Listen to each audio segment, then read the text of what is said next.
This girl had to tiptoe just to reach the handrail on the train, but she had already reached the age to start working. Futaba had always been troubled by her body, especially when she compared herself to her co-workers. Every day, she worked hard, but compared to the man in front of her, no matter her height or strength, she was much smaller. Harumi, as Futaba Sr., liked to pat her head whenever she did a good job, but Futaba disliked this behavior. She felt she was already an adult. When Harumi and Futaba walked together, he often slowed his pace to wait for her. Even during lunch, Harumi would pay attention to the toy Futaba liked but was too shy to buy. Futaba felt that liking such toys made her seem childish, but Harumi ordered the toy set for her, thinking she really liked it. In work matters, Harumi helped Futaba land the biggest order. They worked all day, and Futaba was exhausted. On the tram ride back, she leaned on Harumi and fell asleep. The next day, Futaba became the company's rising star. Futaba was furious when Sota took pictures of her and posted them online. When Futaba made mistakes at work, Harumi would take the blame in front of their boss. He encouraged Futaba to take a break and corrected the order mistakes late into the night. When Futaba forgot her keys and had to return to the office, she realized everything Harumi had done. Finally, when work was going smoothly, under the influence of alcohol, Futaba asked Harumi if he liked her.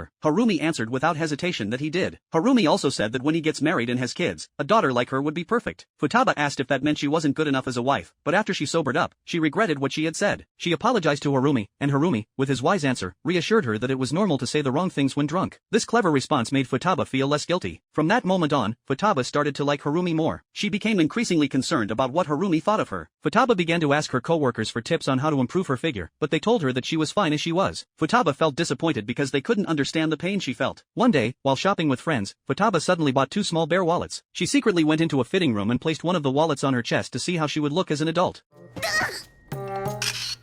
Her friend V caught this moment on camera and threatened to show the photo to Futaba later. However, after sending her friend off, Futaba forgot to remove the wallet. Futaba prayed that she wouldn't run into anyone she knew, but as fate would have it, Harumi and Sota boarded the tram. As the tram started moving, Futaba lost her balance and fell into Harumi's arms. She turned slowly, and Sota was shocked. He looked back and forth between them, even gesturing to Harumi. He remained in disbelief until they got off the tram. Futaba was upset because Harumi didn't treat her as a woman. However, the next time they rode the tram together, while Harumi was talking to Futaba, he suddenly got off and grabbed a creepy man. To Futaba's shock,